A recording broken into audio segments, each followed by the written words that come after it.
Hi friends, स्वागत है आपका मेरे चैनल पे। एक बार फिर मैं लेके आया हूँ उत्तराखंड की शिक्षा जगत और रोजगार से संबंधित सारी जानकारियाँ। तो मेरे साथ आप बने रहिएगा, एक एक करके मैं सब कुछ डिटेल में बताऊँगा। तो सबसे पहली और बड़ी न्यूज़ है, अगर आप जीबी पंत विश्वविद्यालय में एडमिशन लेना चाहते हैं तो आपके लिए एक खुशखबरी है, क्योंकि इस बार जीबी पंत विश्वविद्यालय में जो एडमिशन होंगे यूजी और पीजी में, वो मेरिट के हिसाब से होंगे। तो ये कहना है जीबी पंत कृषि विश्वविद्यालय में पहली बार स्नातक और प्रस्नातक के पाठ्यक्रमों में मेरिट के हिसाब से होगा। मतलब इसमें जो एंट्रेंस एग्जाम था वो इस बार नहीं होगा, क्योंकि जानते हैं कोविड ने सारी चीज़ों को अस्त व्यस्त कर दिया। इसके अलावा वार्षिक परीक्षाएं भी जुलाई के अंत तक में ऑनलाइन कराने की तैयारी। ये बड़ी न्यूज है कि जीबी पंत जो उसकी इंटरनल असेसमेंट या फिर सेमेस्टर के एग्ज़ाम्स होंगे उसको ऑनलाइन कराने की तैयारी में है। 15 जून को विश्वविद्यालय के वार्षिक परिषद में ये मुहर लग जाएगी। ठीक है, इसके बारे में जानते हैं कि ऑलरेडी 4 बार इसके आवेदन की तारीख बढ़ गई है। पहले 10 अप्रैल थी, फिर 15, 30, 10, 25, 31 और फिर 15 जून से लेकर 25 जून तक कर दी गई है। तो ये बहुत अच्छी न्यूज़ है। अगर आप एडमिशन लेना चाहते हैं जीबी पंत यूनिवर्सिटी में तो आपके लिए एक खुशखबरी है, लेकिन उनके लिए भी है जिनकी मेरिट बहुत कम है लेकिन पढ़ने में अच्छे हैं। तो चलिए चलते हैं अगली न्यूज़ की तरफ।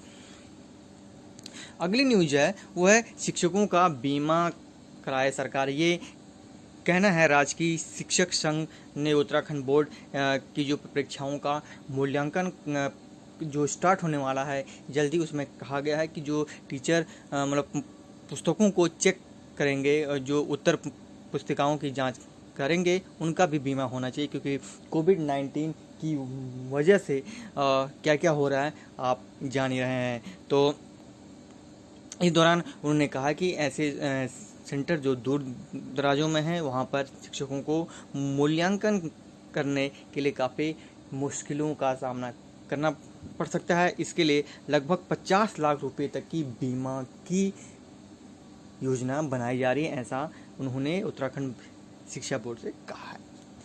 तो चलिए चलते हैं अगली न्यूज़ की तरफ। इससे पहले आप चैनल पर नए हैं तो लाइक करें, कमेंट करें, सब्सक्राइब करें। बाकी अधिक जानकारी के लिए डिस्क्रिप्शन बॉक्स में जाएं, वहाँ आपको मेरा व्हाट्सएप का लिंक, टेलीग्राम का लिंक, इंस्टाग्राम और ट्विटर पर मुझे आप फॉलो कर सकते हैं। उसके अलावा आपके कोई क्वेश्चंस हैं तो #AskWithPN का इस्तेमाल आप कर सकते हैं। उसके अलावा जो अगली न्यूज़ है वो है कि सेमेस्टर में अगर आप हैं और आपको अगली सेमेस्टर में पढ़ा दिया जाता है तो बैक नहीं बनेगी। इसके लिए वादा, मतलब गढ़वाल विश्वविद्यालय ने ये कहा कि बहुत बड़ी न्यूज़ है कि गढ़वाल विश्वविद्यालय ने कहा कि छात्रों के लिए अच्छी खबर है कि सेमेस्टर प्रमोशन में बैक परीक्षा और क्रेडिट की बाधा नहीं बनेगी।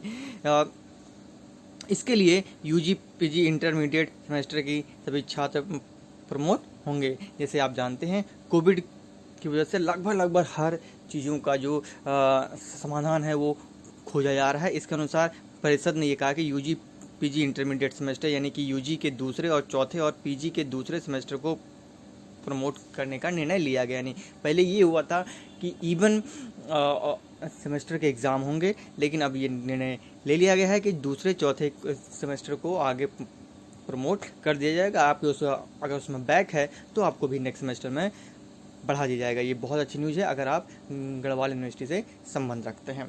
तो चलिए अब पढ़ते हैं अगली न्यूज़ की तरफ। वो अगली न्यूज़ है रोजगार से संबंधित न्यूज़ है। इसके में अगर आपने सेवा योजन कार्यालय में अभी तक आवेदन नहीं किया है तो आप आवेदन कर लीजिए। लास्ट डेट आपकी 30 जून है आपकी रिन्यूअल की। उसके लिए एक नई हेल्प डेस्क का भी इन्होंने व्यवस्था की। यानी सेवा योजन में जिन अभ्यर्थियों की ऑनलाइन पंजीकरण और नवीनीकरण करवाने में दिक्कत आ रही थी, उनके लिए अच्छी खबर है कि क्षेत्रीय सेवा योजन कार्यालय ने ऐसे विद्यार्थियों की हेल्प करने के लिए हेल्प डेस्क की शुरुआत की है, जहां पर आपको फिलहाल सोशल डिस्टेंसिंग के चलते कार्यालय बंद है। ठीक है, उसके अलावा आप इनकी जो वेबसाइट है जो आप अपनी स्क्रीन पर देख रहे होंगे, www.edistrict, ठीक है, www.edistrict.uk.gov.in पर लॉगिन कर सकते हैं या फिर आप इसको रिन्यूअल करवा सकते हैं। ठीक है, अधिक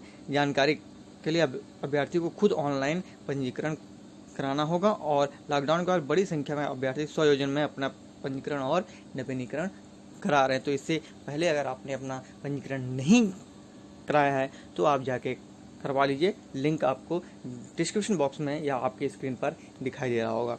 तो चलिए पढ़ते हैं अगली खबर की तरफ। अगली खबर है कि भी रोजगार से संबंधित है। जैसे कि आपको पता होगा, माननीय मुख्यमंत्री जी ने 28 मई को जो स्वरोजगार पोर्टल लॉन्च किया था उसमें अभी तक 3,500 आवेदन आए हुए हैं। ठीक है, उसमें 3,500 आवेदन आए हुए हैं जिसमें के तहत अधिकतम 25 लाख रुपए तक का बैंक से लोन देने की व्यवस्था की गई थी। ठीक है, अच्छा, उसके अलावा एक चीज़ और दिक्कत हो रही है कि आवेदन करने में दिक्कत हो रही थी। देहरादून के नेहरू ग्राम में कुछ लोगों ने कहा है कि ये ऑनलाइन इनको पंजीकरण कराने में दिक्कत हो रही है। उसके अलावा इन्होंने टोल फ्री नंबर पर जब संपर्क करने को कहा गया तो वहाँ पर भी कोई रिस्पांस नहीं है। अगर मैं कह रहा हूँ आपने कोई चीज़ का स्टार्टअप लिया है तो उसको भी सुचारू रूप से चलाने की कष्ट करें। ठीक है, तो ये न्यूज़ है आपकी आज की टॉप 5 न्यूज़ें हैं रोजगार और शिक्षा से संबंधित। अगर आपको अच्छी लगी तो लाइक करो यार, कमेंट करो, चैनल पर नए आए हो तो सब्सक्राइब करो, बाकी वीडियो अच्छी लगे तो शेयर करो। Thank you.